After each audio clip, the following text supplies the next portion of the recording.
क्या आपने सबसे कभी पहले वीडियो सोचा है देखिए। कि जिस वीडियो भारत में बहुत आज ही हम रहते दर्दनाक हैं उसकी वीडियो है, पहली रियल ईंट घटना कब बता और रहा कहाँ रखी गई थी? हम अक्सर राजाओं और महाराजाओं की कहानियां सुनते हैं, लेकिन आज हम समय के उस पर्दे को उठाने जा रहे हैं जिसके पीछे 9000 साल पुराना रहस्य छिपा है। इस पूरी सीरीज में हम आपको ले चलेंगे एक ऐसे सफर पर जो आज से 9000 साल पहले की उन गुमनाम पहाड़ियों से शुरू होकर आज के आधुनिक भारत तक आता है। हम देखेंगे कि कैसे एक शिकारी इंसान ने पहली बार घर बनाना सीखा, कैसे चाणक्य ने अखंड भारत का सपना बुना, कैसे मुगलों और अंग्रेजों ने इस सोने की चिड़िया को लूटा और कैसे हमारे क्रांतिकारियों ने अपने खून से आजादी की इबारत लिखी। मेहरगढ़ की पहली झोपड़ी से लेकर चंद्रयान की चांद पर लैंडिंग तक और आज के विकसित भारत तक हम हर उस मोड़ को जिएंगे जिसने हमें भारतीय बनाया है। तैयार हो जाइए दुनिया के सबसे बड़े और सबसे विस्तृत ऐतिहासिक सफर के लिए। इस वीडियो में हम भारत का संपूर्ण इतिहास बताने जा रहे हैं, तो बने रहिए अंत तक। कल्पना कीजिए आज से करीब 9000 साल पहले का वो समय जब इंसान गुफाओं से बाहर निकल रहा था। पाकिस्तान के बलूचिस्तान में कच्ची मैदान के पास एक इलाका है जिसे मेहरगढ़ कहते हैं। यहाँ के लोग दुनिया के पहले इंजीनियर और किसान थे। गहराई से देखें तो मेहरगढ़ के लोग सिर्फ खाना बदोश नहीं थे, उन्होंने मिट्टी की ईंटों के ऐसे घर बनाए जिनमें अनाज रखने के लिए अलग से कमरे थे। उन्होंने जौ और गेहूं की खेती करना शुरू किया, जो उस समय पूरी दुनिया के लिए एक अजूबा था। लेकिन सबसे चौंकाने वाली बात है, खुदाई में मिले इंसानी जबड़ों से पता चला कि वे लोग पत्थर की बारीक ड्रिल से दांतों का इलाज करते थे। यानी 9000 साल पहले भारत की इस मिट्टी में डेंटिस्ट्री का जन्म हो चुका था। वे लोग कपास उगाना भी जानते थे, जिसका मतलब है कि कपड़े बुनने की कला की जड़ें भी यहीं से शुरू हुई। जैसे जैसे समय बीता, करीब 3500 ईसा पूर्व के आसपास मेहरगढ़ के ये लोग पहाड़ियों को छोड़कर उपजाऊ मैदानों की ओर बढ़ने लगे। वे सिंधु नदी के किनारे बसे और यहीं से शुरू हुई दुनिया की सबसे व्यवस्थित और रहस्यमयी सभ्यता, सिंधु घाटी सभ्यता। यह कोई छोटी मोटी बस्ती नहीं थी, बल्कि 15 लाख वर्ग किलोमीटर में फैला एक विशाल साम्राज्य था। जब दुनिया के बाकी हिस्सों में लोग कबीलों में लड़ रहे थे, तब भारत में हड़प्पा और मोहनजोदड़ो जैसे महानगर खड़े हो चुके थे। इनके शहर आज के चंडीगढ़ या न्यूयॉर्क की तरह ग्रिड सिस्टम पर बने थे। सड़कें एक दूसरे को 90 डिग्री के कोण पर काटती थीं। घरों की ईंटों का आकार पूरी सभ्यता में एक जैसा था, चाहे वो शहर हजारों किलोमीटर दूर ही क्यों न हो। यह सोचकर रोंगटे खड़े हो जाते हैं कि उस दौर में उनके पास ऐसा कौन सा पैमाना था जिससे वे इतनी सटीकता से निर्माण करते थे। उनकी जल निकासी व्यवस्था तो आज के महानगरों को भी शर्मिंदा कर दे। हर घर की नाली एक बड़ी ढकी हुई नाली से जुड़ती थी। सफाई का इतना ध्यान कि नालियों के बीच बीच में कचरा साफ करने के लिए मैनहोल बनाए गए थे। सिंधु घाटी के लोग सिर्फ किसान नहीं, बल्कि दुनिया के सबसे बड़े व्यापारी थे। उनके जहाज अरब सागर को पार करके मेसोपोटामिया, आज का इराक तक जाते थे। खुदाई में मिली उनकी मोहरों पर यूनिकॉर्न और बैल जैसे जानवरों के चित्र हैं। लेकिन यहाँ एक बहुत बड़ा रहस्य आज भी दबा हुआ है। उनकी लिपि, उन्होंने कुछ ऐसा लिखा है जिसे आज तक दुनिया का कोई भी वैज्ञानिक नहीं पढ़ पाया। जिस दिन हम उस लिखावट को पढ़ लेंगे, हमें पता चलेगा कि वे कौन थे, उनकी भाषा क्या थी और वे इतने बुद्धिमान कैसे थे। मोहनजोदड़ो में एक विशाल स्नानागार मिला है जो पूरी तरह से वाटरप्रूफ था। उसे बिटुमेन, एक प्रकार का प्राकृतिक कोलतार, से लेपा गया था ताकि पानी का रिसाव न हो। वे लोग शांति प्रिय थे क्योंकि खुदाई में महल या मंदिर के अवशेष कम और आम लोगों के रहने के सुंदर घर ज्यादा मिले।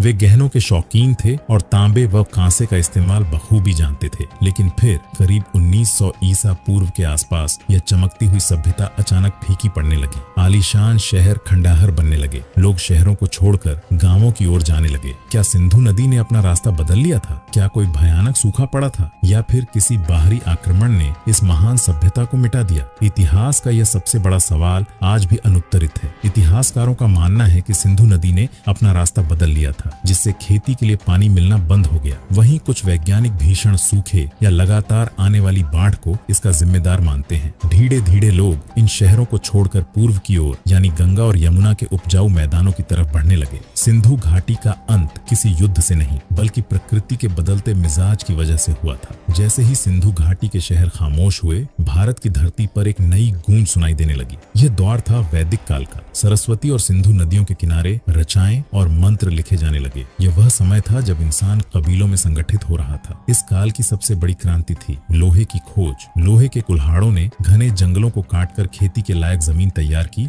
और लोहे के फाल ने हल को इतना मजबूत बना दिया कि पैदावार कई गुना बढ़ गई। इसी समृद्धि ने कबीलों के बीच वर्चस्व की लड़ाई शुरू कर दी। ऋग्वेद में भारत के लिखित इतिहास के सबसे पुराने और भीषण युद्ध का वर्णन मिलता है, जिसे दशराज युद्ध यानी 10 राजाओं का युद्ध कहा जाता है। यह युद्ध आज के पंजाब की रावी नदी के के तट पर लड़ा गया था। एक तरफ थे भरत कबीले के राजा सुदास और दूसरी तरफ थे 10 शक्तिशाली कबीलों का महासंघ। जमीन और पानी के अधिकार के लिए हुई इस महाजंग में राजा सुदास ने अपनी बेजोड़ युद्ध नीति से उन 10 राजाओं की सम्मिलित सेना को धूल चटा दी। इसी जीत के बाद भरत कबीले का पूरे उत्तर भारत पर एक छित्र राज्य स्थापित हुआ और उन्हीं के गौरवशाली नाम पर हमारे देश का नाम भारत पड़ा। इस समय का समाज जन यानी कबीलों में बंटा था, जो धीरे धीरे जनपदों का रूप ले रहे थे। ऋग्वेद, सामवेद, यजुर्वेद और अथर्ववेद इसी काल की देन है। लोग प्रकृति की शक्तियों जैसे इंद्र, वर्षा, अग्नि और वरुण, जल की उपासना करते थे। शिक्षा का केंद्र गुरुकुल थे, जहाँ मौखिक रूप से ज्ञान एक पीढ़ी से दूसरी पीढ़ी तक पहुंचाया जाता था। इसी दौर में खगोल विज्ञान और गणित की नींव और गहरी हुई। जैसे जैसे समय बीतता गया,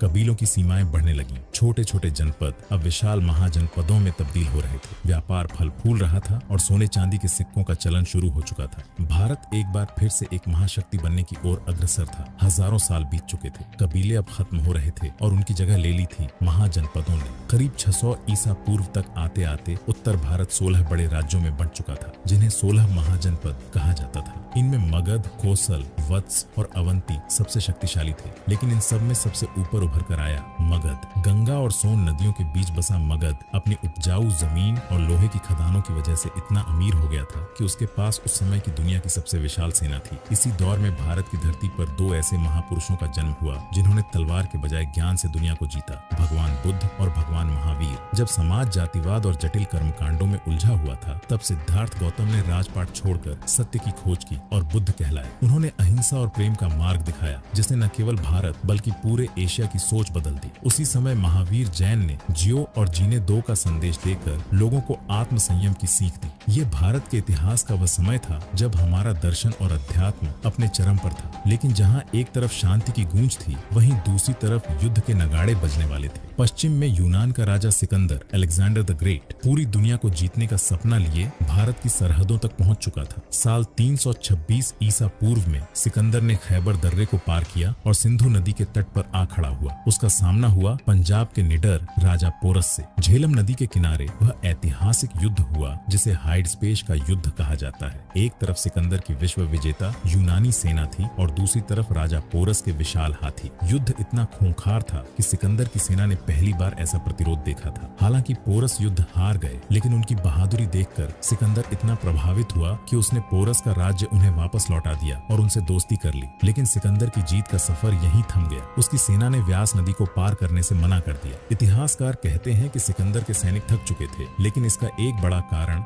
मगध की विशाल सेना का खौफ भी था। उन्हें पता था कि आगे मगध का राजा धनानंद खड़ा है, जिसके पास हजारों हाथी और लाखों सैनिक हैं। विश्व विजेता सिकंदर को भारत की सरहदों से वापस लौटना पड़ा और रास्ते में ही उसकी मौत हो गई। सिकंदर तो चला गया, लेकिन वह भारत को एक बड़े संकट में छोड़ गया। उत्तर पश्चिम भारत छोटे छोटे हिस्सों में टूट चुका था और मगध पर धनानंद जैसा एक अहंकारी और लालची राजा राज कर रहा था, जो अपनी प्रजा का खून चूस रहा था। जनता त्राही त्राही कर रही थी और विदेशी आक्रमण का खतरा अभी टला नहीं था। तभी तक्षशिला विश्वविद्यालय के खंडहरों और गलियों से एक साधारण दिखने वाला ब्राह्मण निकला। उसके हृदय में मगध के अपमान की आग थी और आंखों में अखंड भारत का सपना। उसने एक साधारण से बालक को चुनकर उसे शस्त्र और शास्त्र की शिक्षा देनी शुरू की, जिन्होंने भारत का भूगोल बदल दिया। वो था आचार्य चाणक्य और चंद्रगुप्त मौर्य। चाणक्य, जिन्हें कौटिल्य भी कहा जाता है, तक्षशिला के एक महान विद्वान थे। जब धनानंद ने उनका अपमान किया तो उन्होंने अपनी शिखा खोलकर कसम खाई थी कि जब तक वे इस क्रूर साम्राज्य को जड़ से नहीं मिटा देंगे, तब तक अपनी छोटी नहीं बांधेंगे। उन्होंने एक प्रतिभाशाली बालक चंद्रगुप्त को तैयार किया। चाणक्य की कूटनीति और चंद्रगुप्त के साहस ने मिलकर पहले छोटे छोटे राज्यों को जीता और फिर मगध पर हमला कर धनानंद का अंत कर दिया। इसी के साथ भारत में मौर्य साम्राज्य की नींव पड़ी। सिकंदर का सेनापति सेल्यूकस निकेटर अपने राजा के अधूरे सपने को पूरा करने भारत आया।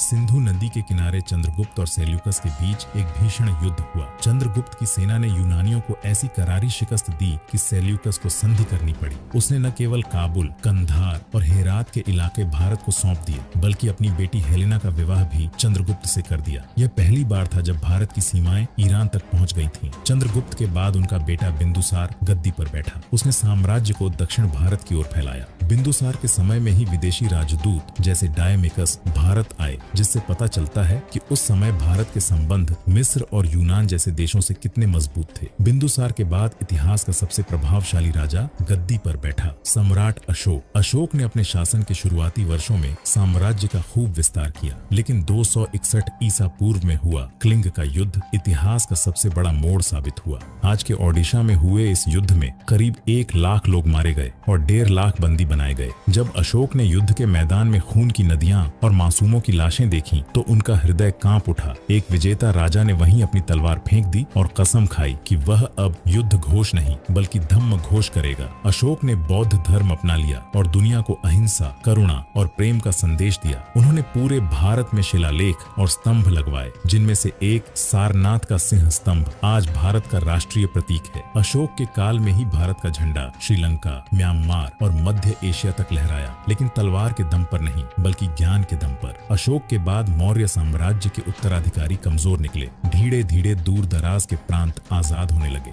मौर्य वंश के अंतिम राजा बृहद्रथ की हत्या उसी के सेनापति पुष्यमित्र शुंग ने कर दी। इसी के साथ भारत के पहले सबसे बड़े साम्राज्य का पतन हो गया। मौर्य साम्राज्य ने भारत को एक प्रशासन, एक मुद्रा और एक पहचान दी थी। मौर्य साम्राज्य के ढहते ही भारत एक बार फिर कई छोटे राज्यों में बंट गया। उत्तर में शुंग और कण्व वंश आए तो दक्षिण में सातवाहनों का उदय हुआ। लेकिन इस दौर की सबसे बड़ी हलचल भारत की उत्तर पश्चिमी सरहदों पर हो रही थी, जहां से विदेशी ताकतें भारत की धन दौलत देखकर खींची चली आ रही थी। जब उत्तर में युद्ध चल रहे थे तब दक्षिण और मध्य भारत में सातवाहन राजाओं का बोलबाला था। इन्हें दक्षिणापट के स्वामी कहा जाता था। इन्होंने ही अजंता और एलोरा की शुरुआती गुफाओं का निर्माण करवाया। सातवाहन पहले ऐसे राजा थे जिन्होंने अपने नाम के साथ अपनी माता का नाम लगाना शुरू किया, जैसे गौतमी पुत्र शातकर्णी, जो उस समय के समाज में महिलाओं के ऊंचे स्थान को दर्शाता है। इस दौर का सबसे शक्तिशाली मोड़ तब आया जब मध्य एशिया से यूची कबीले के लोग भारत आए, जिन्हें कुषाण कहा गया। इस वंश का सबसे महान सम्राट था कनिष्क। 78 ईस्वी में कनिष्क का राज्याभिषेक हुआ और यहीं से शक संवत की शुरुआत हुई,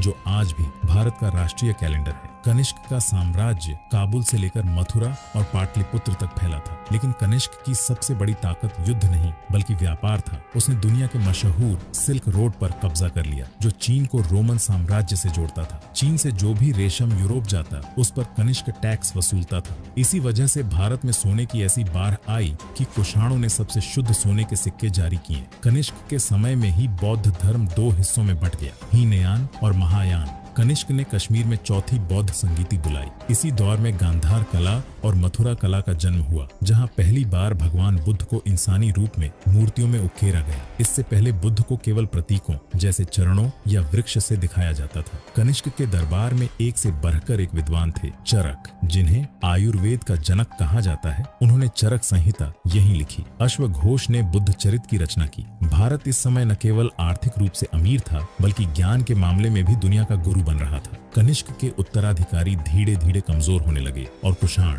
साम्राज्य बिखरने लगा। उधर ईरान में ससानियों का जोर बढ़ा और भारत के भीतर नाग और वाकाटक जैसे स्थानीय राजा फिर से स्वतंत्र होने लगे।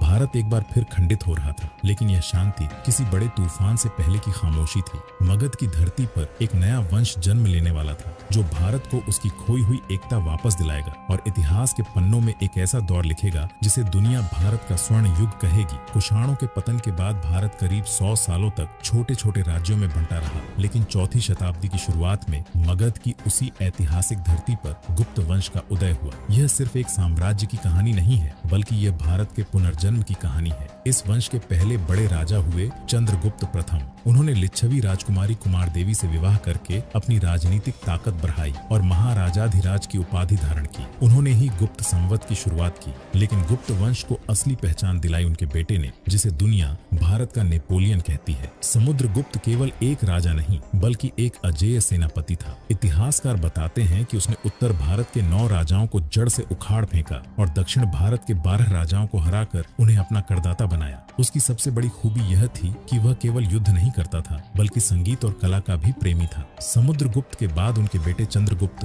द्वितीय गद्दी पर बैठे, जिन्हें हम विक्रमादित्य के नाम से जानते हैं। उन्होंने शकों को हराकर पश्चिम भारत को आजाद कराया। विक्रमादित्य का दरबार नवरत्नों से सजा था। इसी समय महाकवि कालिदास ने अभिज्ञान शाकुंतलम जैसी महान रचनाएं लिखी। वराह मिहिर ने खगोल विज्ञान के रहस्य सुलझाए और इसी दौर में महान गणितज्ञ आर्यभट्ट ने दुनिया को बताया कि पृथ्वी गोल है और अपनी धुरी पर घूमती है। उन्होंने शून्य का सिद्धांत दिया, जिसके बिना आज का विज्ञान और कंप्यूटर नामुमकिन होता। विक्रमादित्य के समय की इंजीनियरिंग का सबसे बड़ा सबूत आज भी दिल्ली के कुतुब मीनार परिसर में खड़ा है। वह है लौह स्तंभ। 1600 साल से ज्यादा समय बीत चुका है। धूप, बारिश और सर्दी झेलने के बाद भी इस लोहे के खंभे में आज तक जंग नहीं लगा है। आज की मॉडर्न साइंस भी हैरान है कि उस दौर के भारतीयों ने लोहे को शुद्ध करने की कौन सी तकनीक खोजी थी। विक्रमादित्य के बेटे कुमारगुप्त के शासनकाल में भारत शिक्षा का वैश्विक केंद्र बना। उन्होंने नालंदा विश्वविद्यालय की स्थापना की। यह दुनिया का पहला ऐसा विश्वविद्यालय था जहां 10,000 से ज्यादा छात्र पीएचडी थे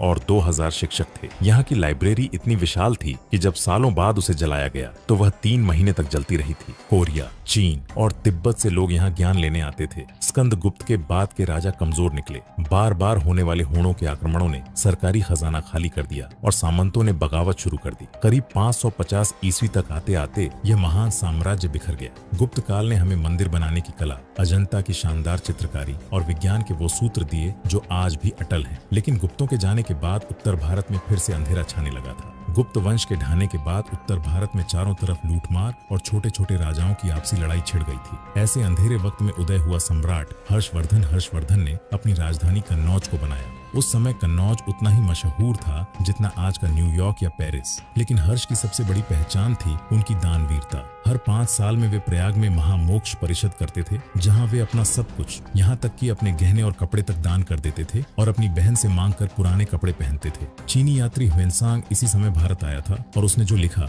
उससे हमें उस दौर के आम भारतीयों के बारे में पता चलता है। उस समय के लोग बहुत शाकाहारी थे। प्याज और लहसुन बहुत कम लोग खाते थे। लोग शुद्ध सूती और रेशमी कपड़े पहनते थे। घरों को गोबर और मिट्टी से लीपा जाता था, लेकिन उनमें फूलों की सजावट और नक्काशी बहुत सुंदर होती थी। ह्वेनसांग लिखता है कि भारत के लोग अपनी जुबान के बहुत पक्के थे। घरों में ताले नहीं लगाए जाते थे और धोखेबाजी को सबसे बड़ा पाप माना जाता था। सड़कों के किनारे यात्रियों के लिए विश्राम गृह बने थे, जहां मुफ्त खाना और बिस्तर मिलता था। बाजारों में मसालों, चंदन, कस्तूरी और मलमल के कपड़ों की भारी मांग थी। भारत का मलमल इतना बारीक होता था कि पूरा थान एक अंगूठी के बीच से निकल जाता था। हर्षवर्धन के समय नालंदा विश्वविद्यालय अपने शिखर पर था। यह सिर्फ किताबी ज्ञान का केंद्र नहीं था। यहाँ न्याय शास्त्र, खगोल विज्ञान और चिकित्सा की पढ़ाई होती थी। विश्वविद्यालय में प्रवेश पाने के लिए द्वारपाल कठिन परीक्षा लेता था। अगर आप द्वारपाल के सवालों का जवाब नहीं दे पाए तो आप अंदर दाखिला नहीं ले सकते थे। सोचिए, जहाँ के चपरासी और दरबान इतने विद्वान थे, वहाँ के शिक्षक कैसे होंगे। हर्षवर्धन पूरे उत्तर भारत को जीत चुके थे, लेकिन जब उन्होंने दक्षिण की ओर कदम बढ़ाया तो नर्मदा नदी के तट पर उनका सामना हुआ चालुक्य वंश के महान राजा पुलकेशिन द्वितीय से। यह उस सदी का सबसे बड़ा युद्ध था। पुलकेशिन ने उत्तर की इस महाशक्ति को रोक दिया और हर्षवर्धन को संधि करनी पड़ी। इसके बाद नर्मदा नदी उत्तर और दक्षिण भारत की सीमा बन गई। इस दौर में हिंदू धर्म के साथ साथ बौद्ध धर्म भी फल फूल रहा था। प्रयाग और कन्नौज में बड़े धार्मिक सम्मेलन होते थे, जहाँ हजारों विद्वान घंटों बहस करते थे। यह वह दौर था जब भारत हथियारों से ज्यादा अपनी सोच और ज्ञान के दम पर दुनिया का नेतृत्व कर रहा था। हर्षवर्धन की मृत्यु के बाद उनका कोई वारिस नहीं था, जिसके कारण उत्तर भारत में फिर से अराजकता फैल गई। हर्षवर्धन के बाद उत्तर भारत का सिंहासन खाली था और उस समय कन्नौज पर राज करने का मतलब था पूरे भारत का राजा होना। इसी कन्नौज को पाने के लिए भारत के 3 कोनों से 3 विशाल फौजें आपस में भिड़ गईं। इसे इतिहास में त्रिपक्षीय संघर्ष कहा जाता है। पाल वंश, बंगाल के राजा जो कला और बौद्ध धर्म के प्रेमी थे। प्रतिहार वंश, राजस्थान के शूरवीर जो अपनी तलवार और ढाल के लिए जाने जाते थे। राष्ट्रकूट वंश, दक्कन के जांबाज जिन्होंने एलोरा का कैलाश मंदिर पहाड़ काट कर बनाया था। ये तीनों शक्तियां करीब 200 साल तक आपस में लड़ती रही। कभी पाल जीतते तो कभी राष्ट्रकूट उत्तर आकर सबको हरा देते, लेकिन इस आपसी लड़ाई का फायदा बाहरी हमलावरों को मिलने वाला था। 712 ईस्वी में इतिहास का यह वो मोड़ है जिसे भूलना मुश्किल है। अरब के खलीफा के सेनापति मोहम्मद बिन कासिम ने सिंध पर हमला किया। सिंध के राजा दाहिर ने बहादुरी से युद्ध किया, लेकिन गद्दारी और संसाधनों की कमी के कारण वे हार गए। ये पहली बार था जब भारत की जमीन पर विदेशी आक्रमणकारियों ने कदम जमाए। मंदिरों को तोड़ा गया और भारी लूटपाट हुई, लेकिन यह तो सिर्फ शुरुआत थी। जब विदेशी हमलावर सिंध से आगे बढ़कर मेवाड़ और राजस्थान की ओर बढ़े, तब उनका सामना हुआ एक ऐसे ऐसे महामानव से जिसे इतिहास बप्पा रावल के नाम से जानता है। बप्पा रावल ने न केवल अरबों को राजस्थान से खदेड़ा बल्कि उन्हें सिंध से बाहर निकालते हुए आज के अफगानिस्तान और ईरान की सीमा तक पीछा किया। कहते हैं कि बप्पा रावल का डर ऐसा था कि कई दशकों तक किसी ने भारत की सरहद पार करने की हिम्मत नहीं की। उन्होंने ही चित्तौड़गढ़ के किले की नींव मजबूत की थी। इस दौर में भारत का समाज बहुत बदल रहा था। गुप्त काल के मुकाबले अब जातियां और उपजातियां ज्यादा गहरी होने लगी थीं। दक्षिण भारत से नयनार और अलवार संतों ने भक्ति की लहर शुरू की जो धीरे धीरे पूरे भारत में फैलने वाली थी। वास्तुकला का चमत्तीसी समय राष्ट्रकूट राजा कृष्ण प्रथम ने एलोरा में कैलाश मंदिर बनवाया। ये दुनिया का इकलौता ऐसा मंदिर है जिसे ऊपर से नीचे की तरफ एक ही चट्टान काटकर बनाया गया है। आज के इंजीनियर भी नहीं समझ पाते कि बिना मशीनों के 2 लाख टन पत्थर इतनी सटीकता से कैसे हटाया गया। भारत उस समय एक ऐसे सुंदर बगीचे की तरह था जिसकी खुशबू पूरी दुनिया में फैली थी। लोग खुश थे, मंदिर सोने से सजे थे और घरों में शांति थी। लेकिन हमारी इसी अति दयालुता और अति विश्वास ने हमें कमजोर कर दिया। हम युद्ध को भी धर्म मानते थे। हम निहत्थे पर वार नहीं करते थे, भागते हुए को मारते नहीं थे और सूर्यास्त के बाद तलवार म्यान में डाल लेते थे। लेकिन सरहद पार से जो आ रहा था उसके लिए युद्ध सिर्फ तबाही और लूट का जरिया था। गजनी के पहाड़ों से निकला महमूद गजनी, वह कोई राजा बनने नहीं आया था, वह भारत के गौरव को पैरों तले कुचलने आया था। साल 1000 से 1027 के बीच उसने 17 बार भारत पर हमला किया। सोचिए उस माँ पर क्या गुजरी होगी जिसका बेटा सरहद पर लड़ते हुए शहीद हो गया। इतिहास का सबसे दुखद पन्ना तब लिखा गया जब महमूद ने गुजरात के पावन सोमनाथ मंदिर पर हमला किया। सोमनाथ सिर्फ एक मंदिर नहीं था, वह करोड़ों भारतीयों की आस्था का केंद्र था। जब गजनी की फौज मंदिर के द्वार पर पहुंची तो हजारों निहत्थे पुजारी और भक्त मंदिर के गर्भगृह में शरण लेकर भगवान से रक्षा की गुहार लगा रहे थे। उन्हें लगा कि शायद उनकी भक्ति हमलावर का दिल पिघला देगी, लेकिन उस जालिम के दिल में रहम नहीं था। उसने हजारों निर्दोषों का कत्लेआम किया। मंदिर के उस पवित्र शिवलिंग को खंडित कर दिया गया जिसे लोग अपनी जान से ज्यादा प्यार करते थे। वह मंदिर की दीवारों से जड़े हीरे जवाहरात उखाड़ ले गया और उस सोने के दरवाजे को ले गया जिसे देखकर दुनिया दंग रह जाती थी। यहाँ दिल टूट जाता है ये सोचकर कि हमारे राजा आपस में लड़ने में इतने मशगूल थे कि जब पड़ोसी का घर जल रहा था तो दूसरे राजा को लगा कि वह सुरक्षित है। हमारी सबसे बड़ी हार हथियारों से नहीं बल्कि एकता की कमी से हुई। गजनी भारत से सिर्फ सोना नहीं ले गया, वह हमारे स्वाभिमान को जख्मी कर गया। वह हजारों भारतीयों को गुलाम बनाकर भेड़ बकरियों की तरह रस्सी से बांधकर ठंडे रेगिस्तानों में ले गया। रास्ते में प्यास और ठंड से तड़पते उन भारतीयों की चीखें आज भी इतिहास की हवाओं में सुनाई देती हैं। गांव के गांव उजाड़ दिए गए। जहां कभी वेदों के मंत्र गूंजते थे वहां अब मातम का सन्नाटा था। लोग डर के साए में जीने लगे। जो कलाकार सुंदर मूर्तियां बनाते थे उनके हाथ कांपने लगे। भारत जो दुनिया को ज्ञान बांटता था अब अपनी पहचान बचाने के लिए संघर्ष कर रहा था। लेकिन भारत की मिट्टी इतनी कमजोर नहीं थी कि खत्म हो जाए। इसी तबाही के बीच कुछ ऐसे नायक भी उठे जिन्होंने कसम खाई कि वे इन हमलावरों को चैन की नींद नहीं सोने देंगे। मालवा के राजा भोज और श्रावस्ती के राजा सुहेलदेव ने बिखरती हुई ताकतों को फिर से जोड़ा। साल 1033 में बहराइच के युद्ध में राजा सुहेलदेव ने गजनी की एक विशाल सेना का ऐसा अंत किया कि अगले 150 सालों तक किसी विदेशी की हिम्मत नहीं हुई कि वह भारत की तरफ आंख उठाकर भी देख सके। भारत एक बार फिर सुख और वैभव की गोद में सो रहा था। दिल्ली और अजमेर की गद्दी पर बैठा था एक ऐसा योद्धा जिसकी वीरता के किस्से हवाओं में तैरते थे। सम्राट पृथ्वीराज चौहान। कहते हैं कि पृथ्वीराज इतने कुशल थे कि वे आवाज सुनकर तीर चला सकते थे जिसे शब्द भेदी बाण कहा जाता है। लेकिन इसी समय पश्चिम से एक और अंधेरा बरहा चला आ रहा था। मोहम्मद घोरी। वह गजनी जैसा सिर्फ लुटेरा नहीं था, वह भारत को गुलाम बनाने का सपना लेकर आया था। 1191 ईस्वी में तराइन के मैदान में घोड़ी और पृथ्वीराज की सेनाएं टकराईं। राजपूतों के शौर्य के आगे घोड़ी की सेना ताश के पत्तों की तरह बिखर गई। पृथ्वीराज के भाई गोविंद राय ने अपने भाले से गौरी को ऐसा जख्म दिया कि वह मरते मरते बचा। गौरी को बंदी बना लिया गया। यहाँ भारत की अति दयालुता सामने आई।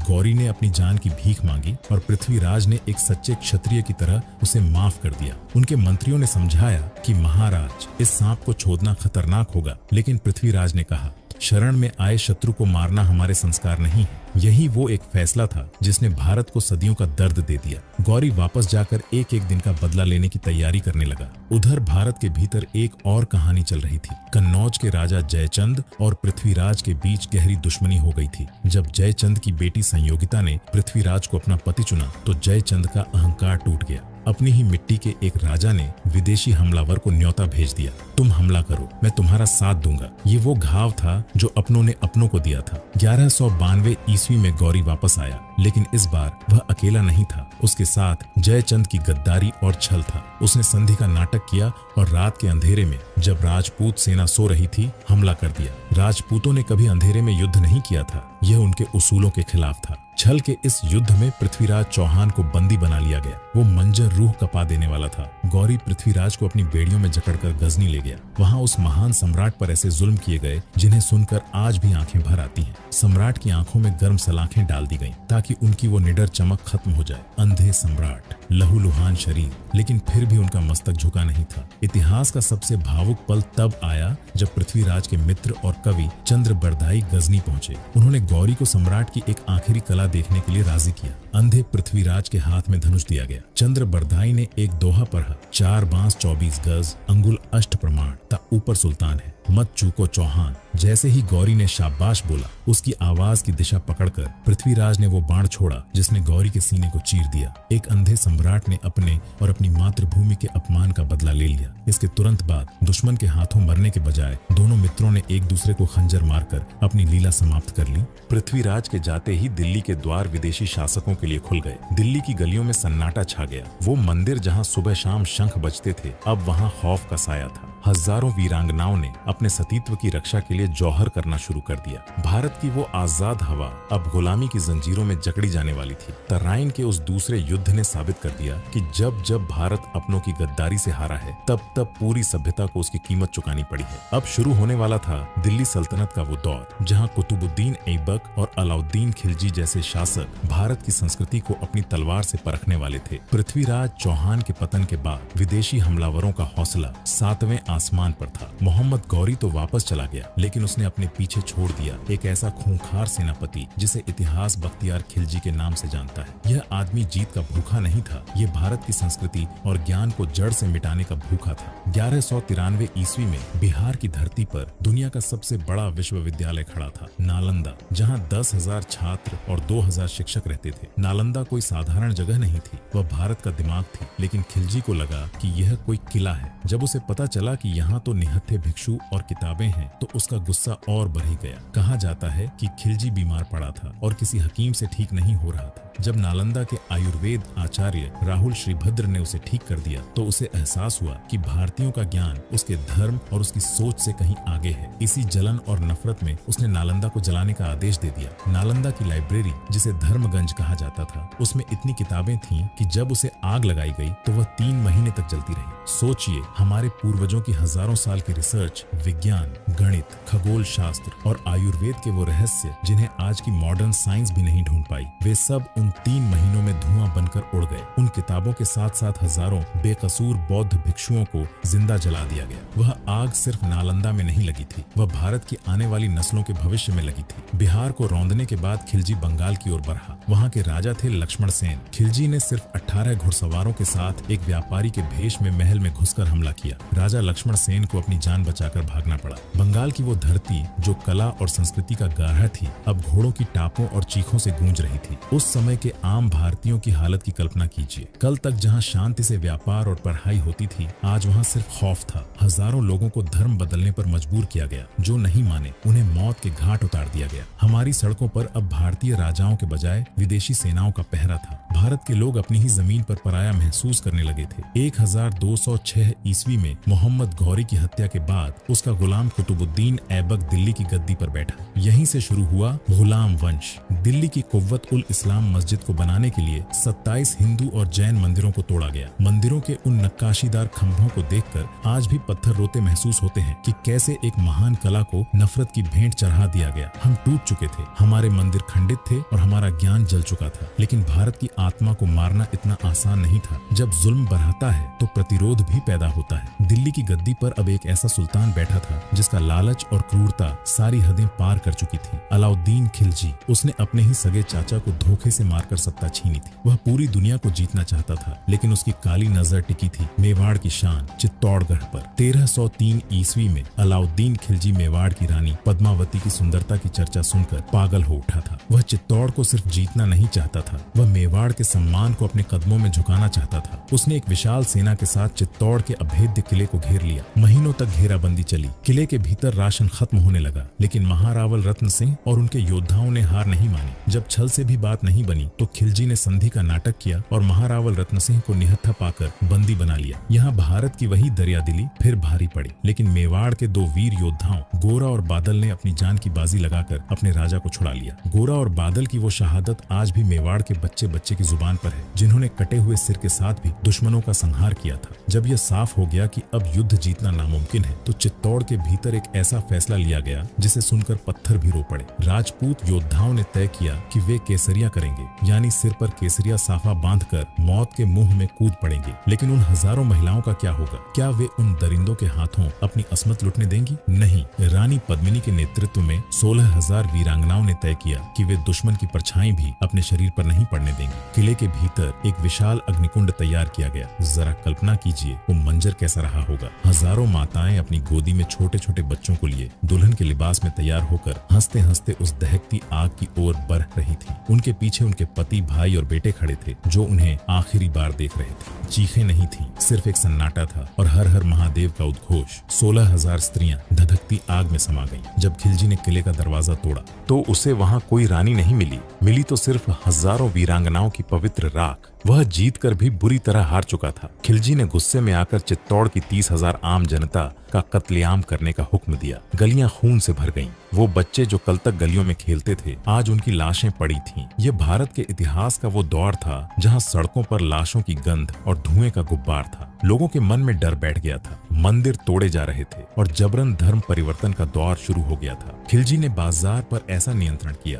कि अगर कोई दुकानदार कम तौलता तो सुल्तान उसके शरीर से उतना ही मांस कटवा लेता था। लोग एक दूसरे को शक की नजर से देखते थे, क्योंकि हर जगह सुल्तान के जासूस फैले थे। भारत की वो आजाद सोच अब एक घुटन भरी गुलामी में बदल चुकी थी। लेकिन क्या भारत का शौर्य हमेशा के लिए खत्म हो गया? नहीं। जब दिल्ली की गद्दी पर मोहम्मद बिन तुगलक के सनकी फैसलों से हाहाकार मचा था, तब दक्षिण की तुंगभद्रा नदी के किनारे दो भाइयों ने इतिहास रच दिया, हरिहर और बुक्का। इन दोनों भाइयों को जबरन इस्लाम कबूल करवाया गया था, लेकिन अपने गुरु स्वामी विद्यारण्य के आशीर्वाद से वे वापस अपनी जड़ों की ओर लौटे और नींव रखी एक ऐसे साम्राज्य की जिसने अगले 300 सालों तक भारत की संस्कृति की रक्षा की। विजयनगर साम्राज्य, विजयनगर की राजधानी हम्पी दुनिया के सबसे खूबसूरत और अमीर शहरों में से एक थी। विदेशी यात्री अब्दुल रज्जाक लिखता है कि मैंने पूरी दुनिया घूमी है, लेकिन विजयनगर जैसा भव्य शहर न आंखों ने कभी देखा और न कानों ने सुना। कल्पना कीजिए भाई, वहाँ के बाजारों में अनाज की तरह बोरियों में भरकर हीरे, पन्ने और मोती बिकते थे। लोग इतने अमीर थे कि आम नागरिक भी सोने के गहने पहनते थे। यह वह भारत था जिसे वाकई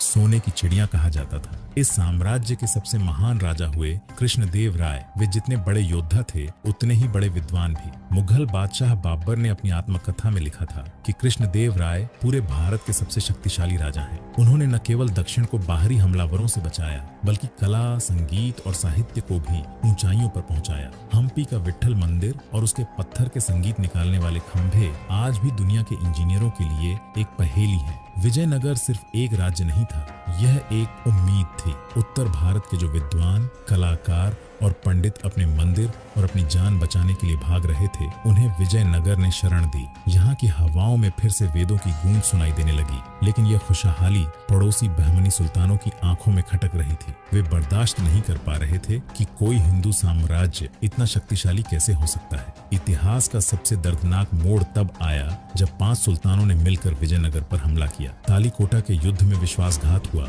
और विजयनगर की हार हुई। इसके बाद जो हुआ वह सुनकर पत्थर भी रो पड़े। हमलावरों ने 6 महीने तक हम्पी को लूटा और जलाया। उन भव्य मूर्तियों के नाक कान काट दिए गए, मंदिरों के खंभे तोड़ दिए गए। आज भी जब आप हम्पी के खंडहरों को देखते हैं तो उन पत्थरों से उस विनाश की चीखें सुनाई देती हैं। वह शहर जो कभी दुनिया का स्वर्ग था, उसे एक श्मशान बना दिया गया। हजारों कलाकार रातों रात बेघर हो गए। वो गलियां जो कभी संगीत से गूंजती थीं, अब वहां सन्नाटा था। लेकिन विजयनगर ने अपना काम कर दिया था। उसने दक्षिण भारत की संस्कृति को मिटने से बचा लिया था। आज हम जो दक्षिण के भव्य मंदिर देखते हैं, वे विजयनगर के शूरवीरों के बलिदान की वजह से ही खड़े हैं। साल 1526 की एक ठंडी सुबह हरियाणा के पानीपत के मैदान में दो फौजें आमने सामने थीं। एक तरफ था दिल्ली का सुल्तान इब्राहिम लोदी, जिसके पास 1 लाख सैनिक और हजारों हाथी थे। दूसरी तरफ था काबुल से आया एक हमलावर जहीरुद्दीन मोहम्मद बाबर, जिसके पास सिर्फ 12,000 सैनिक थे। संख्या में इतने कम होने के बावजूद बाबर के पास एक ऐसी चीज थी जिसने भारत के वीरों को कभी संभलने का मौका ही नहीं दिया, तोपें और बारूद। भारत की धरती पर पहली बार तोपों के धमाकों ने हाथियों को डरा दिया और इब्राहिम लोदी की विशाल सेना खुद के ही हाथियों के पैरों तले कुचली गई। इब्राहिम लोदी युद्ध के मैदान में मारा गया और दिल्ली पर मुगलों का झंडा फहराया गया। बाबर को लगा था कि दिल्ली जीतना ही काफी है, लेकिन उसे नहीं पता था कि असली चुनौती अब भी बाकी है। मेवाड़ के शेर महाराणा सांगा राणा संग्राम सिंह ने मुगलों को भारत से खदेड़ने के लिए राजपूतों को एक साथ खड़ा किया। राणा सांगा वो योद्धा थे जिनके शरीर पर 80 घाव थे, एक हाथ नहीं था, एक आंख नहीं थी और एक पैर खराब था, फिर भी वे काल की तरह लड़ते थे। खानवा के मैदान में बाबर की सेना राजपूतों का जोश देखकर डर गई थी। बाबर ने अपनी सेना को जोड़ने के लिए इसे जिहाद का नाम दिया और शराब के प्याले तोड़कर कसम खाई। युद्ध में राजपूतों की जीत पक्की थी, लेकिन अंतिम समय में सलाहदी तंवर की गद्दारी और राणा सांगा को लगा एक तीर पासा पलट गया। जब राणा सांगा बेहोश होकर गिरे तो राजपूत सेना बिखर गई। यह सोचकर कलेजा फट जाता है कि अगर उस दिन वो गद्दारी न होती तो भारत का इतिहास कुछ और ही होता। बाबर की जीत के साथ ही भारत में एक विदेशी संस्कृति का दबदबा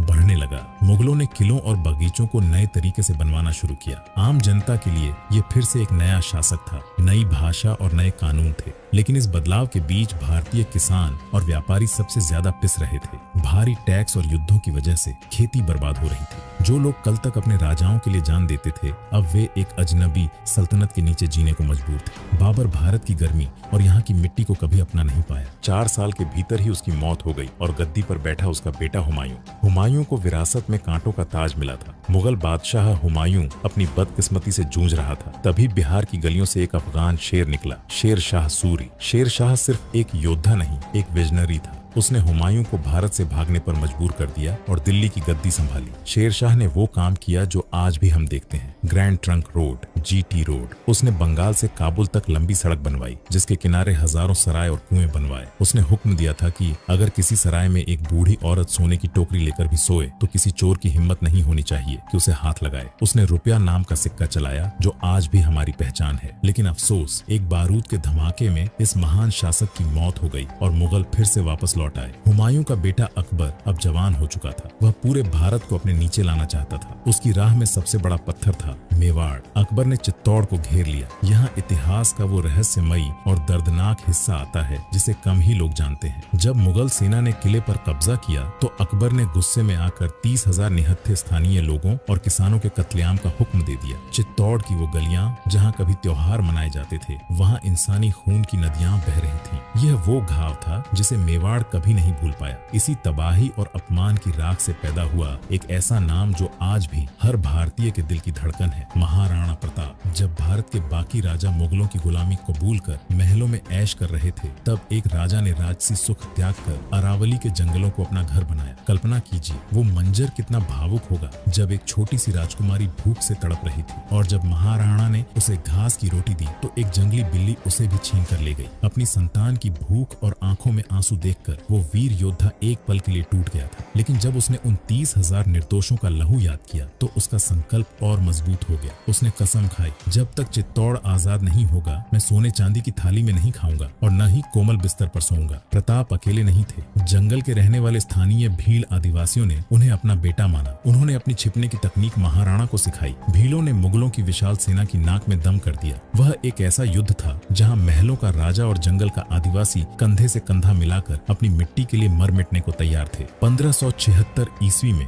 हल्दी घाटी के मैदान में जब महाराणा अपने नीले घोड़े चेतक पर सवार होकर निकले तो मुगलों की सेना थर्रा उठी। वह युद्ध सिर्फ जमीन का नहीं, अस्तित्व का था। चेतक ने अपने स्वामी की जान बचाने के लिए वो छलांग लगाई जो आज भी एक रहस्य है। एक पैर कटा होने के बावजूद 25 फीट का नाला पार कर गया। चेतक की मौत ने प्रताप को झकझोर दिया। वह अपने घोड़े के पास बैठकर बच्चों की तरह रोए थे। प्रताप ने हार नहीं मानी, वे लड़ते रहे। अकबर अपनी तमाम दौलत और फौज के बाद भी प्रताप के सर को कभी अपने सामने झुका नहीं पाया। लेकिन मुगलों का शिकंजा अब पूरे भारत पर कसता जा रहा था। अकबर के बाद जहांगीर और शाहजहां का दौर आने वाला था। एक तरफ ताजमहल जैसी भव्य इमारतें बन रही थीं, तो दूसरी तरफ दक्षिण के जंगलों में एक और शिवा जन्म लेने वाला था जो मुगलों के इस घमंड को हमेशा के लिए मिट्टी में मिला देगा। मुगल सल्तनत अब अपने सबसे अमीर दौर में थी। जहांगीर के बाद उसका बेटा शाहजहां गद्दी पर बैठा। शाहजहां को इमारतों का जुनून था। उसे सफेद संगमरमर और लाल पत्थरों से मोहब्बत थी, लेकिन इस खूबसूरती की कीमत भारत की गरीब जनता ने अपने खून और लगान से चुकाई थी। शाहजहां ने अपनी राजधानी आगरा से दिल्ली लाने का फैसला किया और नींव रखी लाल किले की। इसे किला मुबारक कहा जाता था। यमुना नदी के किनारे स्थित इस किले को बनाने में 10 साल लगे। इसकी दीवारें लाल बलुआ पत्थर से बनी हैं, लेकिन इसके भीतर का दीवान एक खास, कभी चांदी की छत और सोने की नक्काशी से सजा था। यहीं रखा था दुनिया का सबसे कीमती सिंहासन, मयूर सिंहासन, जिसमें कोहिनूर हीरा जड़ा था। आगरा में अपनी बेगम मुमताज की याद में शाहजहां ने ताजमहल बनवाया। 22 साल तक 20,000 मजदूरों ने दिन रात काम किया। मकराना का सफेद संगमरमर, श्रीलंका के नीलम और बगदाद के अकीक पत्थरों से इसे सजाया गया। लोग कहते हैं प्रेम की निशानी है, लेकिन इसके पीछे उन हजारों मजदूरों का दर्द भी है जिनकी पीढ़ियां इस एक इमारत को बनाने में खप गईं। उस दौर में जब देश के कई हिस्सों में अकाल पड़ रहा था और लोग भूख से मर रहे थे, तब सरकारी खजाने का करोड़ों रुपया संगमरमर पर पानी की तरह बहाया जा रहा था। यह एक ऐसा विरोधाभास था जिसे इतिहास आज भी महसूस करता है। दिल्ली की जामा मस्जिद भी शाहजहां की देन है, जो उस समय की भारत की सबसे बड़ी मस्जिद थी। शाहजहां ने पुरानी दिल्ली को बसाया, जिसे शाहजहां नाबाद कहा जाता था। शाहजहां के महल जितनी चमक रहे थे, भारत का किसान उतना ही अंधेरे में जा रहा था। खेती पर लगान इतना बढ़ा दिया गया था कि किसान के पास अपने बच्चों का पेट भरने के लिए दाना नहीं बचता था। स्थानीय लोग बताते थे कि मुगलों के सिपाही जबरन घरों से अनाज उठा ले जाते थे ताकि सुल्तान की इमारतों का काम न रुके। महलों में नाच गाने और इत्र की खुशबू थी तो बस्तियों में भूख की सड़न। इतिहास का सबसे बड़ा इंसाफ देखिए, जिस शाहजहां ने दुनिया को ताजमहल दिया, उसे उसके अपने बेटे औरंगजेब ने कैद कर लिया। सत्ता की हवस ऐसी थी कि औरंगजेब ने अपने ही भाइयों दारा शिकोह, शुजा और मुराद का खून बहाया। 1658 ईस्वी में औरंगजेब की गद्दी संभालते ही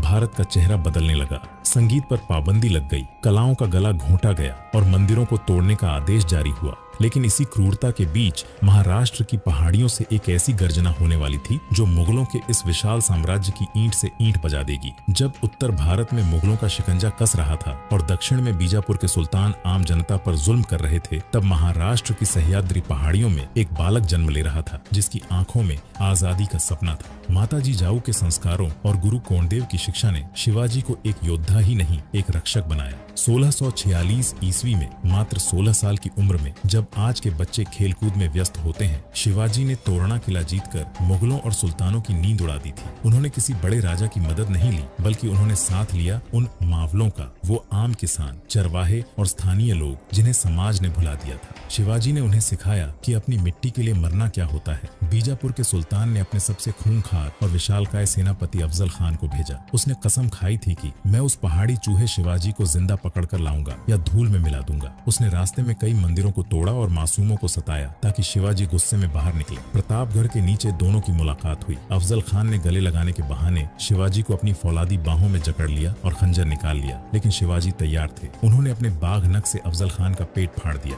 यह सिर्फ एक जीत नहीं थी, यह उस जुल्म के अंत की शुरुआत थी। औरंगजेब ने छल से शिवाजी महाराज को आगरा बुलाया और उन्हें नजरबंद कर दिया। औरंगजेब को लगा कि उसने शेर को पिंजरे में डाल दिया है, लेकिन शिवाजी महाराज उससे कहीं ज्यादा चालाक थे। अपनी बीमारी का नाटक कर वे मिठाई की टोकरियों में छिपकर औरंगजेब की नाक के नीचे से निकल गए। जब औरंगजेब को पता चला तो वह अपना सिर पीट कर रह गया। यह मुगलों के अहंकार पर सबसे बड़ी चोट थी। 1674 ईस्वी में रायगढ़ के किले पर शिवाजी महाराज का राज्याभिषेक हुआ। वे केवल एक राजा नहीं बने, वे छत्रपति बने। उन्होंने अपनी नौसेना बनाई, जिसे भारतीय नौसेना का जनक कहा जाता है। उन्होंने मुगलों की फारसी भाषा के बजाय संस्कृत और स्थानीय भाषाओं को बढ़ावा दिया। उनके राज्य में महिलाओं का सम्मान इतना था कि युद्ध में पकड़ी गई दुश्मन की बहू को भी वे ससम्मान वापस भेज देते थे। शिवाजी महाराज के राज्य में किसान खुश थे। उन्होंने हुक्म दिया था कि सेना का कोई भी जवान किसी किसान के खेत से एक साग का पत्ता भी बिना पूछे नहीं तोड़ेगा। स्थानीय लोगों के लिए वे एक राजा नहीं, साक्षात ईश्वर का रूप थे, जिन्होंने सदियों की गुलामी के बाद उन्हें सिर उठाकर जीना सिखाया। 1680 ईस्वी में जब शिवाजी महाराज ने इस दुनिया से विदा ली तो पूरा महाराष्ट्र ही नहीं बल्कि पूरा भारत रो पड़ा था। लेकिन उन्होंने एक ऐसी आग लगा दी थी जिसे औरंगजेब अपनी पूरी ताकत लगाकर भी नहीं बुझा पाया। शिवाजी महाराज के जाने के बाद औरंगजेब को लगा कि अब मराठा साम्राज्य खत्म हो जाएगा। वह अपनी 5 लाख की विशाल सेना लेकर दक्षिण की ओर बढ़ा। उसे लगा था कि वह कुछ ही महीनों में पूरे दक्षिण को जीत लेगा, लेकिन उसके सामने चट्टान बनकर खड़े थे शिवाजी के बड़े बेटे छत्रपति संभाजी महाराज। संभाजी महाराज ने अपने 9 साल के शासनकाल में 120 से ज्यादा युद्ध लड़े और एक भी युद्ध नहीं हारा। उन्होंने मुगलों को, पुर्तगालियों को और अंग्रेजों को एक साथ धूल चटाई। औरंगजेब पागल हो उठा था। उसने कसम खाई थी कि जब तक वह संभाजी को नहीं हरा देगा तब तक अपना ताज सिर पर नहीं रखेगा। लेकिन रणभूमि में संभाजी को हराना मुमकिन नहीं था। भारत का इतिहास गवाह है कि हम कभी सामने से नहीं बल्कि हमेशा अपनों की गद्दारी से हारे हैं। संभाजी महाराज के अपने ही साले गणोजी शिर्के ने लालच में आकर मुगलों को उनके गुप्त ठिकाने का रास्ता बता दिया। संगमेश्वर में संभाजी महाराज को धोखे से बंदी बना लिया गया। उन्हें लोहे की भारी जंजीरों में जकड़कर औरंगजेब के सामने लाया गया। औरंगजेब ने संभाजी के सामने 3 शर्तें रखी। अपना सारा खजाना दे दो, सारे किले मुगलों को सौंप दो और अपना धर्म बदल लो। संभाजी महाराज ने गर्जना करते हुए कहा, अगर तुम मुझे अपनी बेटी भी दे दो और पूरा साम्राज्य भी, तब भी मैं अपना धर्म और स्वाभिमान नहीं छोड़ दूंगा। इसके बाद औरंगजेब ने जो किया वह क्रूरता की सारी हदें पार कर गया। सबसे पहले उनकी जीभ काट दी गई ताकि वे बोल न सके। उनकी आंखें निकाल ली गईं ताकि वे देख न सके। उनके हाथ पैर एक एक करके काट दिए गए। 40 दिनों तक रोज उनके शरीर की खाल खींची जाती थी और नमक छिड़का जाता था। लेकिन उस शेर ने एक बार भी उफ तक नहीं की। हर घाव पर उनके मन में सिर्फ अपनी मिट्टी का प्यार था। 11 मार्च 1689 को संभाजी महाराज की हत्या कर दी गई और उनके शरीर के टुकड़ों को तुलापुर की नदी में फेंक दिया गया। औरंगजेब को लगा कि मराठा डर जाएंगे, लेकिन हुआ इसके बिल्कुल उल्टा। स्थानीय लोगों ने चुपके से उनके शरीर के अंगों को इकट्ठा किया और उन्हें सिलकर उनका अंतिम संस्कार किया। संभाजी महाराज के उस बलिदान ने पूरे महाराष्ट्र में ऐसी आग लगा दी कि हर घर से एक योद्धा निकला। जो लोग कल तक सिर्फ खेती करते थे वे अब हाथ में तलवार लेकर मुगलों पर टूट पड़े। औरंगजेब अगले 27 सालों तक दक्षिण के जंगलों में भटकता रहा, अपनी दौलत और सेना गंवा दी और अंत में उसी मिट्टी में उसकी कब्र खोदी। वह जीत कर भी एक मरे हुए राजा से हार गया। आज भी महाराष्ट्र के गांवों में जब लोग संभाजी महाराज का नाम लेते हैं तो उनकी आंखें भर आती हैं। उन्होंने सिखाया कि शरीर तो नश्वर है लेकिन स्वराज्य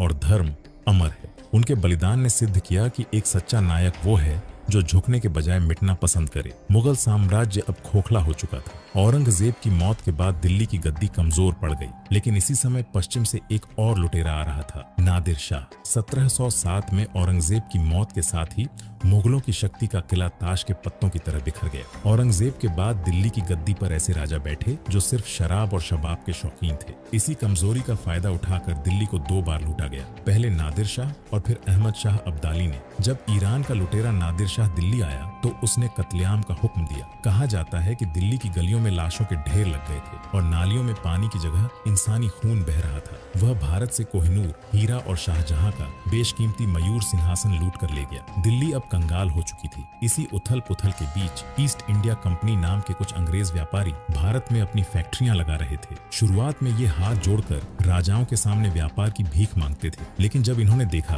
कि भारतीय राजा आपस में ही लड़कर मर रहे हैं तो इन्होंने बांटो और राज करो की गंदी चाल चली। 1757 में इतिहास का वो काला दिन जिसने भारत की आजादी पर ताला लगा दिया। बंगाल के नवाब सिराजुद्दौला अंग्रेजों को खदेड़ने के लिए तैयार थे, लेकिन उनके अपने सेनापति मीर जाफर ने गद्दारी की। मीर जाफर अंग्रेजों के साथ मिल गया और युद्ध के मैदान में नवाब की आधी सेना लड़ने ही नहीं उतरी। नवाब को पकड़ा गया और मार दिया गया। बंगाल, जो उस समय भारत का सबसे अमीर प्रांत था, अब अंग्रेजों की मुट्ठी में था। अंग्रेजों ने बंगाल के खजाने को इस कदर लूटा कि वहां अकाल पड़ गया। लोग सड़कों पर घास खाने को मजबूर हो गए, जबकि अंग्रेज भारत का अनाज और सोना जहाजों में भर भर कर लंदन भेज रहे थे। कल्पना कीजिए उन बुनकरों की जो मलमल के बेहतरीन कपड़े बनाते थे। अंग्रेजों ने उनके अंगूठे कटवा दिए ताकि वे भारतीय कपड़ा न बना सकें और लोग इंग्लैंड से आने वाला कपड़ा खरीदने को मजबूर हों। हमारे किसान जो कभी शान से रहते थे, अब उन्हें अपनी ही जमीन पर मजदूरी करनी पड़ रही थी और नील उगाने के लिए मजबूर किया जा रहा था, जिससे जमीन बंजर हो जाती थी। अंग्रेजों ने भारत के राजाओं के बीच ऐसे ऐसे जासूस छोड़े जो भाई को भाई से लड़वाते थे। वे राजाओं को सुरक्षा का लालच देकर उनसे भारी टैक्स वसूलते और धीरे धीरे उनके पूरे राज्य पर कब्जा कर लेते। भारत जो ज्ञान और धन का केंद्र था, अब धीरे धीरे एक जेल में तब्दील हो रहा था। अंग्रेजों ने हमारे राजाओं को ठगा, हमारे किसानों को भूखा मारा और हमारे व्यापारियों को बर्बाद किया। लेकिन जब उन्होंने हमारे धर्म और हमारे मान सम्मान पर हाथ डाला तो वह आग भड़की जिसे बुझाना उनके बस में नहीं था। बैरकपुर की छावनी में एक ब्राह्मण सिपाही मंगल पांडे ने आवाज उठाई। अंग्रेजों ने नई एनफील्ड राइफल दी थी जिसके कारतूस को मुंह से खोलना पड़ता था और फैली कि उसमें गाय और सुअर की चर्बी लगी है। यह सिर्फ धर्म की बात नहीं थी, यह अंग्रेजों द्वारा जानबूझकर भारतीयों को नीचा दिखाने की कोशिश थी। मंगल पांडे ने अंग्रेज अफसर पर गोली चला दी, उन्हें फांसी दे दी गई, लेकिन उनकी मौत ने पूरे देश में विद्रोह की लहर दौड़ा दी। 10 मई 1857 को मेरठ के सिपाहियों ने बगावत कर दी। उन्होंने अपने अफसरों को मार गिराया और जेलें तोड़कर अपने भाइयों को आजाद कराया। वे रात भर घोड़ों पर दौड़ते हुए दिल्ली पहुंचे और बूढ़े मुगल बादशाह बहादुर शाह जफर को फिर से भारत का सम्राट घोषित कर दिया। अंग्रेज थर थर कांपने लगे थे क्योंकि पहली बार हिंदू और मुसलमान कंधे से कंधा मिलाकर उनके खिलाफ खड़े थे। इस क्रांति की सबसे चमकती तलवार थी रानी लक्ष्मीबाई। अंग्रेजों ने डॉक्ट्रिन ऑफ लैप्स के तहत उनकी झांसी हड़पनी चाहिए। महलों में पली बढ़ी उस महिला ने अपने पीठ पर अपने दत्तक पुत्र को बांधा, घोड़े की लगाम मुंह में दबाई और दोनों हाथों में तलवार लेकर अंग्रेजों के छक्के छुड़ा दिए। झांसी के किले की दीवारों से लेकर ग्वालियर के मैदानों तक लक्ष्मीबाई एक साक्षात काली की तरह लड़ी। जब वे शहीद हुई तो उनके दुश्मन जनरल रोज ने भी कहा था, विद्रोहियों में अगर कोई अकेला मर्द था तो वह यह औरत थी। इसके बाद कानपुर में नाना साहिब और उनके वफादार सेनापति तात्या टोपे ने अंग्रेजों को धूल चटाई। तात्या टोपे वो योद्धा थे जिन्हें पकड़ने के लिए अंग्रेजों को हजारों कोस दौड़ना पड़ा, लेकिन वे कभी उनके हाथ नहीं आए, सिवाय उस दिन के जब एक अपने ही साथी ने उनके साथ गद्दारी की। यह क्रांति सिर्फ सिपाहियों की नहीं थी। गांवों के किसानों ने हाथ में कुल्हाड़ी और डंडे लेकर अंग्रेजों की चौकियों पर हमला किया। अंग्रेजों ने इस क्रांति को दबाया और उन्होंने ऐसी क्रूरता दिखाई जो इंसानियत को शर्मसार कर दे। दिल्ली से लेकर कानपुर तक हजारों बेगुनाहों को सरेआम फांसी दी गई। लोगों को तोपों के मुंह पर बांधकर उड़ा दिया गया। गांवों के गांवों को आग लगा दी गई ताकि फिर कोई सिर उठाने की हिम्मत न करे। हम जीत के करीब थे, लेकिन फिर वही पुरानी बीमारी, एकता की कमी। कुछ रियासतें अंग्रेजों की मदद कर रही थीं। हमारे पास जज्बा था, पर उनके जैसी आधुनिक बंदूकें और संचार के साधन नहीं थे। क्रांति तो दब गई, लेकिन भारत की आत्मा जाग चुकी थी। 1857 के बाद अंग्रेजों का राज बदल गया। ईस्ट इंडिया कंपनी खत्म हुई और सीधे ब्रिटेन की महारानी का राज शुरू हुआ। अब अंग्रेजों ने हथियारों के बजाय कानून और शिक्षा को गुलामी का हथियार बनाया। लेकिन इसी बीच एक ऐसा बालक दक्षिण अफ्रीका से लौट रहा था जिसकी लाठी और सत्य के प्रयोग अंग्रेजों की बंदूकों पर भारी पड़ने वाले थे। 1857 की आग को अंग्रेजों ने दबा तो दिया था, लेकिन राख के नीचे अंगारे दहक रहे थे। 1915 में दक्षिण अफ्रीका से एक दुबला पतला इंसान भारत लौटा, जिसके हाथ में कोई तलवार नहीं थी, बस एक लाठी और सत्य का संकल्प था, महात्मा गांधी। गांधी जी ने बिहार के चंपारण के गरीब किसानों के आंसुओं को देखा, जिन्हें नील की खेती के लिए मजबूर किया जाता था। उन्होंने बिना हथियार उठाए अंग्रेजों को झुकने पर मजबूर कर दिया। धीरे धीरे पूरा भारत उनके पीछे खड़ा हो गया। लोग अपनी सरकारी नौकरियां छोड़ने लगे, विदेशी कपड़ों की होली जलाई जाने लगी और भारत की मिट्टी से बना खादी आजादी की वर्दी बन गया। इतिहास का सबसे काला दिन 13 अप्रैल 1919 था। अमृतसर के जलियांवाला बाग में बैसाखी के दिन हजारों लोग शांति से सभा कर रहे थे। जनरल डायर ने बिना किसी चेतावनी के इकलौते दरवाजे को बंद करवाया और निहत्थे मासूमों पर गोलियां चलवा दी। लोग जान बचाने के लिए वहां बने कुएं में कूदने लगे। लाशों से कुआं भर गया, लेकिन डायर की बंदूकें नहीं रुकी। उस दिन उस बाग की मिट्टी लाल हो गई थी। उस मिट्टी को देखकर एक 12 साल के बच्चे ने कसम खाई कि वह इस जुल्म का बदला लेगा। उस बच्चे का नाम था ऊधम सिंह। एक तरफ गांधी जी का अहिंसा मार्ग था, तो दूसरी तरफ उन युवाओं का जोश था जो कहते थे कि बहरों को सुनाने के लिए धमाकों की जरूरत होती है। जब लाला लाजपत राय पर लाठियां बरसाई गईं और उनकी मौत हुई, तो भगत सिंह और उनके साथियों ने इसका बदला सैंडर्स को मार कर लिया। भगत सिंह ने असेंबली में बम फेंका, लेकिन किसी को मारने के लिए नहीं, बल्कि सोए हुए भारत को जगाने के लिए। उन्होंने भागने के बजाय गिरफ्तारी दी और 23 मार्च 1931 की वो रात, जब पूरा भारत सिसक रहा था, तब 23 से 24 साल के ये नौजवान मेरा रंग दे बसंती चोला गाते हुए हंसते हंसते फांसी के फंदे पर झूल गए। उनकी शहादत ने देश के बच्चे बच्चे को क्रांतिकारी बना दिया। उस समय आम आदमी का जीवन कैसा था? नमक जैसी जरूरी चीज पर भी अंग्रेजों ने टैक्स लगा दिया था। तब गांधी जी ने दांडी यात्रा निकाली। सड़कों पर हजारों लोग उनके साथ पैदल चल रहे थे। महिलाएं जो घरों से बाहर नहीं निकलती थीं, वे शराब की दुकानों के सामने धरना देने लगी। भारत अब डरना भूल चुका था। इलाहाबाद के अल्फ्रेड पार्क में जब चंद्रशेखर आजाद को अंग्रेजों ने घेर लिया, तो उन्होंने अपनी आखिरी गोली खुद को मार ली। उन्होंने कहा रहा था, आजाद ही रहे हैं, आजाद ही रहेंगे। जीते जी कोई भी अंग्रेज सिपाही उन्हें हाथ नहीं लगा पाया। अंग्रेज हैरान थे कि जिस देश को उन्होंने हथियारों के दम पर जीता था, वहाँ अब लोग सीना तान कर उनकी गोलियों के सामने खड़े हो जाते थे। भारत की जेलें भर चुकी थीं, लेकिन आजादी की भूख बढ़ती जा रही थी। अब आजादी की लड़ाई अपने अंतिम दौर में थी। एक तरफ द्वितीय विश्व युद्ध की आग पूरी दुनिया में फैली थी, तो दूसरी तरफ तुम मुझे खून दो, मैं तुम्हें आजादी दूंगा का नारा देने वाले सुभाष चंद्र बोस ने अपनी सेना खड़ी कर ली थी। भारत की सड़कों पर एक ही नारा गूंज रहा था, अंग्रेजों भारत छोड़ो। लेकिन इसी दौरान एक ऐसा नायक उभरा जिसने समंदर पार जाकर भारत की पहली आजाद सेना खड़ी की, नेताजी सुभाष चंद्र बोस। तुम मुझे खून दो, मैं तुम्हें आजादी दूंगा। नेताजी का मानना था कि आजादी भीख में नहीं, छीन कर मिलती है। वे भेष बदलकर भारत से निकले और जर्मनी जापान पहुंच गए। उन्होंने आजाद हिंद फौज बनाई। पहली बार भारत की बेटियों ने भी कंधे पर बंदूक उठाई और रानी लक्ष्मीबाई रेजिमेंट का हिस्सा बनी। आजाद हिंद फौज ने जब मणिपुर के रास्ते भारत की जमीन पर कदम रखा और तिरंगा फहराया, तो अंग्रेजों के पैरों तले जमीन खिसक गई। भले ही नेताजी एक विमान हादसे में लापता हो गए, लेकिन उनके जय हिंद के नारे ने भारतीय सेना के दिलों में विद्रोह का बीज बो दिया। अंग्रेजों को समझ आ गया कि अब वे भारत पर राज नहीं कर सकते, क्योंकि जिन भारतीय सिपाहियों के दम पर वे टिके थे, अब उन सिपाहियों ने ही बगावत कर दी थी। मुंबई में नौसेना के जहाजों पर तिरंगा फहराया गया। अंग्रेज जान गए कि अब बोरिया बिस्तर समेटने का वक्त आ गया है। जहां एक तरफ आजादी की तैयारी हो रही थी, वहीं दूसरी तरफ बंटवारे की काली लकीर खींची जा रही थी। एक अंग्रेज अफसर सिरिल रेडक्लिफ, जिसे भारत के भूगोल का पता तक नहीं था, उसने नक्शे पर एक लकीर खींचकर हजारों साल पुराने रिश्तों को दो टुकड़ों में बांट दिया। 14 से 15 अगस्त 1947 की वो रात, लोग सोए तो एक देश में थे, लेकिन जागे तो दूसरे देश में। लाखों लोग अपने ही घरों में परदेसी हो गए। वह मंजर रूह कंपा देने वाला था। स्टेशनों पर खड़ी लाशों से भरी ट्रेनें, अपनों से बिछड़ते बच्चे और सड़कों पर बहता खून। हजारों महिलाओं ने कुओं में कूदकर अपनी जान दे दी ताकि उनकी अस्मत बची रहे। वह आजादी हमारे पूर्वजों के खून और आंसुओं से सनी हुई थी। रात के 12 बजे जब पूरी दुनिया सो रही थी, भारत आजादी की नई सुबह में जाग रहा था। पंडित नेहरू ने लाल किले से तिरंगा फहराया। लोगों की आंखों में दो तरह के आंसू थे, एक आजादी की खुशी के और दूसरे अपना घर बार खोने के गम के। उस समय के बुजुर्ग बताते हैं कि कैसे रातों रात सगे दोस्त दुश्मन बन गए और कैसे कुछ फरिश्तों ने अपनी जान पर खेलकर अपने पड़ोसियों को बचाया। आजादी के उस जश्न में महात्मा गांधी शामिल नहीं थे। वे बंगाल के गांवों में दंगों की आग बुझा रहे थे। अंग्रेज भारत को कंगाल छोड़कर गए थे, लेकिन हमारे पास एक मजबूत जज्बा था। हमने अपना संविधान बनाया। सरदार पटेल ने बिखरती हुई रियासतों को एक धागे में पिरोकर अखंड भारत का निर्माण किया। अंग्रेज जब भारत छोड़कर गए तो वे हमें एक ऐसा देश देकर गए थे जहाँ सुई तक नहीं बनती थी। उन्होंने भविष्यवाणी की थी कि भारत टूटकर बिखर जाएगा, लेकिन उन्हें हमारे लौह पुरुष की ताकत का अंदाजा नहीं था। आजादी के वक्त भारत 562 छोटी बड़ी रियासतों में बंटा था।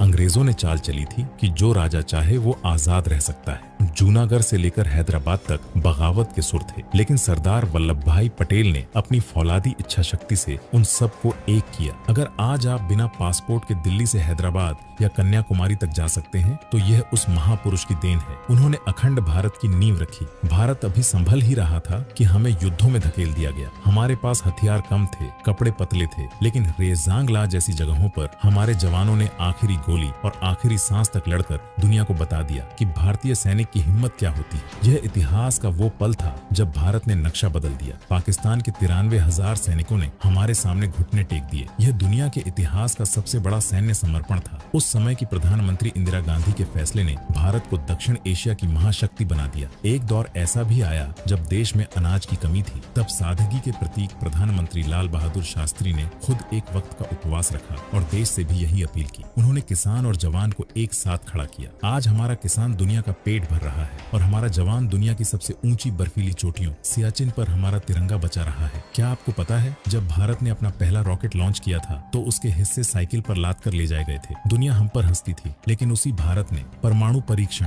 1974 और 1998 में पोखरण की रेत में धमाका करके दुनिया को बताया कि हम अब किसी के दबाव में नहीं आएंगे। आज भारत दुनिया का पहला ऐसा देश है जिसने चांद के दक्षिणी ध्रुव पर तिरंगा फहराया। जहां अमेरिका और रूस जैसे अमीर देश फेल हो गए, वहां हमारे वैज्ञानिकों ने अपनी कम लागत वाली तकनीक से करिश्मा कर दिखाया। आज का भारत बदल रहा है। जहां कभी साक्षरता कम थी, आज वहां का युवा डिजिटल क्रांति ला रहा है। आज गांव के छोटे छोटे लड़के यूट्यूब और इंटरनेट के दम पर दुनिया तक अपनी बात पहुंचा रहे हैं। यह वही आजादी है जिसका सपना भगत सिंह और आजाद ने देखा था। आज भारत दुनिया की 5वीं सबसे बड़ी अर्थव्यवस्था है। हम मंदिर भी बना रहे हैं और आधुनिक अस्पताल भी। हम अपनी प्राचीन संस्कृति योग और आयुर्वेद को भी दुनिया तक पहुंचा रहे हैं और AI व स्पेस टेक्नोलॉजी में भी आगे हैं। तो दोस्तों, ये था हमारे प्यारे भारत का हजारों साल का वो सफर जिसे हमने पत्थरों के औजारों से शुरू किया और आज चांद के दक्षिणी ध्रुव तक पहुंचा दिया है। इस मिट्टी ने हजारों जख्म सहे, हजारों बार इसे लूटा गया, जलाया गया, लेकिन ये भारत की आत्मा ही है जो हर बार राख से उठ खड़ी हुई। हमने चाणक्य की नीति देखी, महाराणा का स्वाभिमान देखा, शिवाजी का स्वराज देखा और भगत सिंह का वो अमर बलिदान भी। इतिहास हमें ये नहीं सिखाता कि हम कितनी बार हारे, इतिहास हमें ये याद दिलाता है कि हम कितनी बार फिर से लड़ने के लिए खड़े हुए। आज जब आप आजाद हवा में सांस ले रहे हैं तो याद रखिएगा कि इसके पीछे उन करोड़ों गुमनाम नायक नायिकाओं का खून और पसीना है, जिनका नाम शायद पन्नों में दब गया, लेकिन उनका एहसान इस मिट्टी पर हमेशा रहेगा। उम्मीद है भारत के संपूर्ण इतिहास की ये सीरीज आपके दिल को छू गई होगी। अगर आपको हमारे पूर्वजों के इस संघर्ष पर गर्व महसूस हुआ है तो इस वीडियो को एक लाइक जरूर दें और कमेंट में गर्व से लिखें,